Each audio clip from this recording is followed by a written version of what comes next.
The issue of illegal mining in Ghana is no longer funny. Because of our resources and because of illegal mining, Ghana is currently sitting on time bomb. I can frantically say that.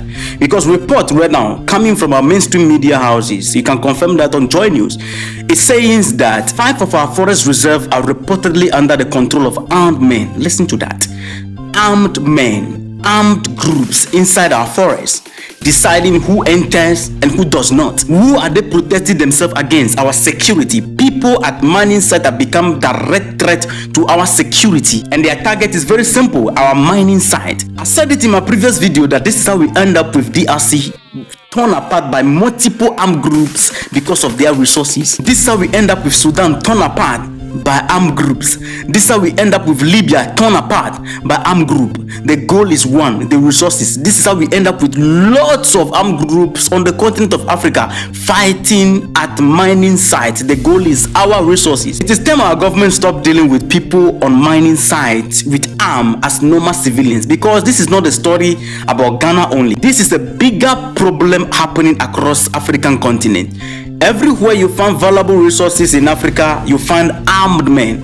And this didn't happen by accident. For years, instead of dealing with African government, the legal authorities responsible for resource management on the continent, foreign actors, foreign companies, and international interests have been dealing through the back door.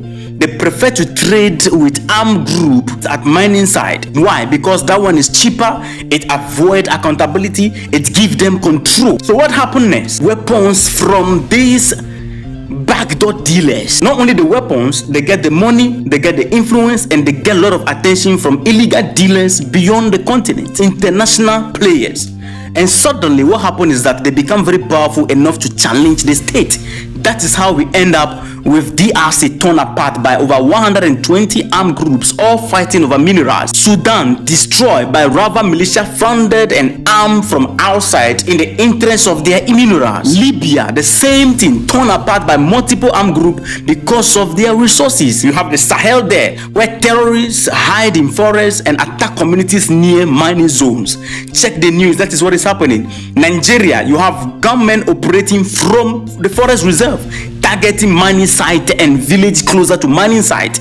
Everywhere the story is the same. Armed men plus resources plus foreign interest is equal to what? Instability. And now Ghana is experiencing the early sign of that same pattern. If armed men today are in control of our forest reserve, if illegal groups continue to control mining sites with arms in their hands, if guns becomes normal tools for resource extraction on our country or in our country, however you put it, then our security is at risk, our sovereignty is at risk, our future is at risk. This is the moment for Ghana to act, not later. We can't wait until it gets worse. And now that Ghana is having the gold board, which is now the prime legal institution set to deal or to manage our resources in terms of gold, the backdoor dealers are going to prefer dealing with the illegal miners, and they will do anything for it. Anything means whatever they are doing in DRC, Sudan, and Co. As I'm talking to you, some people who are dealing illegally with Sudan, buying their gold illegally from armed groups, their gold is increasing. So Ghana currently, we are at risk if nothing is done. We continue treating these people at mining site as illegal miners. No, once they have arms and they have become a threat to our security, we can't deal with these people as illegal miners. These are people who should be treated as a danger to national security.